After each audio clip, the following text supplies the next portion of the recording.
ഈ ഓണം മൈ മൊബൈലിനോടൊപ്പം my Onam my മൊബൈലിൽ ഇനി ഓഫറുകളുടെ ഓണക്കാലം. പർച്ചേസ് ചെയ്യുന്ന പുതിയ ഫോണുകൾക്കും യൂസ്ഡ് ഫോണുകൾക്കും ഉറപ്പായ സ്ക്രാച്ച് ആൻഡ് വിൻ സമ്മാനങ്ങൾ, gold coin, cycle, table fan, mixie, iron box തുടങ്ങി ഒട്ടനേകം സമ്മാനങ്ങൾ. ഒപ്പം 24 മാസം വരെ നോ കോസ്റ്റ് EMI സൗകര്യവും.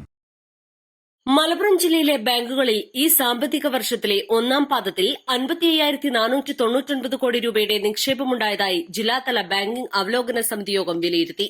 കഴിഞ്ഞ പാദത്തിലേതിനേക്കാൾ 181 കോടി രൂപയുടെ വർധനവാണ് ഇത്തവണ ഉണ്ടായിട്ടുള്ളത്. കഴിഞ്ഞ പാദത്തിൽ ജില്ലയിലെ ബാങ്കുകളിലെ നിക്ഷേപം 55,318.02 കോടി രൂപയായിരുന്നു. ഇതിൽ 13,541 കോടി രൂപ പ്രവാസി നിക്ഷേപമാണ്. കഴിഞ്ഞ പാദത്തിൽ പ്രവാസി നിക്ഷേപം 12,893 കോടി രൂപയായിരുന്നു. ജില്ലയിലെ മൊത്തം വായ്പകൾ 37,464 കോടി രൂപയാണ്. കഴിഞ്ഞ പാദത്തിലെ നേട്ടവുമായി താരതമ്യപ്പെടുത്തുമ്പോൾ ഇതിൽ 518 കോടി രൂപയുടെ വർധനവുണ്ടായിട്ടുണ്ട്. ജില്ലയിലെ വായ്പാ നിക്ഷേപാനുപാതം അഥവാ CD റേഷ്യോ 67.5%. കഴിഞ്ഞ പാദത്തിൽ ഇത് 66.73%.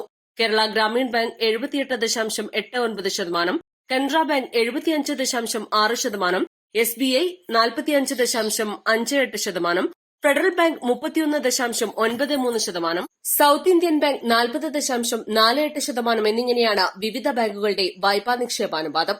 വായ്പാ നിക്ഷേപാനുപാതം 60% മുകളിലെത്തിക്കാൻ എല്ലാ ബാങ്കുകളും ശ്രദ്ധിക്കണമെന്ന് യോഗം ആവശ്യപ്പെട്ടു. ജില്ലയിൽ വിവിധ ബാങ്കുകൾക്കായി 716 ശാഖകളാണുള്ളത്.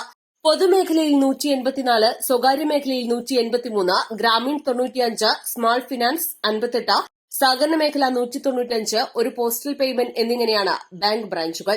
576 ATMകളും 106 CDMകളും ജില്ലയിൽ പ്രവർത്തിക്കുന്നുണ്ട്.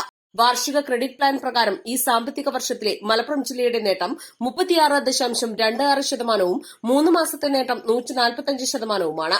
ഈ സാമ്പത്തിക വർഷത്തെ ആദ്യ 3 മാസങ്ങളിലെ 5,162 കോടി രൂപ എന്ന ലക്ഷ്യത്തെ മുൻനിർത്തി 7,489 കോടി രൂപയുടെ വായ്പകൾ നൽകാനായി. 148% മുൻഗണനാ മേഖലയിലെ നേട്ടം. 3,725 കോടി ലക്ഷത്തിൽ 5,542 കോടി രൂപയുടെ വായ്പകൾ മുൻഗണനാ മേഖലയിൽ നൽകാനായി. മറ്റു വിഭാഗങ്ങളിൽ നിന്നുള്ള വായ്പകൾ 1,927 കോടി രൂപയാണ്. 134% ഇതിലെ നേട്ടം. റവന്യൂ റിക്കവറി ആപ്ലിക്കേഷൻ നൽകിയിട്ടുള്ള അപേക്ഷകളിൽ പാർട്ട് പേയ്മെന്റ് നടത്തുകയോ തീർപ്പാക്കുകയോ ചെയ്യുന്ന സാഹചര്യത്തിൽ അതാത് താലൂക്കുകളിൽ വിവരമറിയിക്കുകയും കളക്ഷൻ ചാർജ് കൃത്യമായി അടവാക്കുകയും ചെയ്യേണ്ടതാണെന്ന് യോഗം ആവശ്യപ്പെട്ടു. എല്ലാ താലൂക്കുകളിലും നടന്നുവരുന്ന റവന്യൂ റിക്കവറി അദാലത്തുകളിൽ ബാങ്ക് പ്രാതിനിധ്യം ഉറപ്പാക്കണമെന്നും യോഗം ആവശ്യപ്പെട്ടു. East live, Malappuram.